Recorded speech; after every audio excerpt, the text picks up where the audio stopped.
చాలామందికి తెలుసు summer internship అనేది ఎంత క్రూషియల్లో ఎంత ఇంపార్టెంటో అన్నది చాలా సందర్భాల్లో చెప్తున్నాం మనం.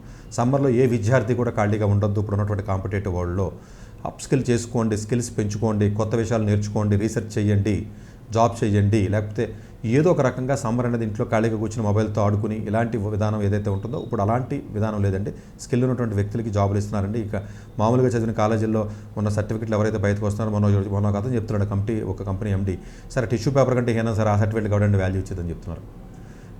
ఏదో ఎగ్జామ్ ముందు బట్టి కొట్టి రాసేస్తే ఆ సర్టిఫికెట్లు వస్తే ఆ సర్టిఫికెట్లతో వస్తే జాబులు ఇచ్చే పరిస్థితి లేదండి. ఫస్ట్ క్వశ్చన్ అందరూ అడిగింది సమ్మర్లో నువ్వు ఏం చేసావు, ఏం ప్రాజెక్టులు చేసావు, ఏమి రీసెర్చ్ చేసావు, ఏదైనా కంపెనీస్లో ఏమైనా వర్క్ చేసావా, ఏదైనా ఆన్ హ్యాండ్ ఎక్స్పీరియన్స్ ఏదైనా ఉందా.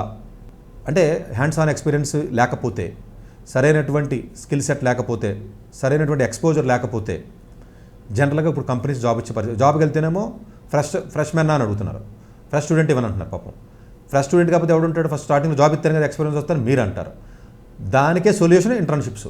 ఎవరైతే ఇంటర్న్షిప్ చేస్తారో దాన్ని కూడా జాబ్ ఎక్స్పీరియన్స్ కింద కన్సిడరేషన్ చేసి కొంత స్కిల్ వచ్చిందనే ఉద్దేశంతో వాళ్ళకి ట్రైనింగ్ ఇచ్చి జాబులు ఇస్తున్నారు. చాలామంది మా దగ్గరకు వచ్చి, సార్ మేము ఫ్రెష్ స్టూడెంట్స్ కదా, మాకు జాబ్ ఏమో ఎవడ ఇవ్వట్లేదు, వాడేమో ఎక్స్పీరియన్స్ అడుగుతున్నాడు, జాబ్ ఇస్తే కదా ఎక్స్పీరియన్స్ వస్తుందని మీరు చెప్తారు, ఏదో గుడ్డు ముందా ఏదో కోడి ముందా అన్నట్టుగా ఉంది సార్ పరిస్థితి అని చెప్పి చాలామంది అంటున్నారు. దయచేసి దాన్ని ఇలా అర్థం చేసుకోండి, అలా వద్దు.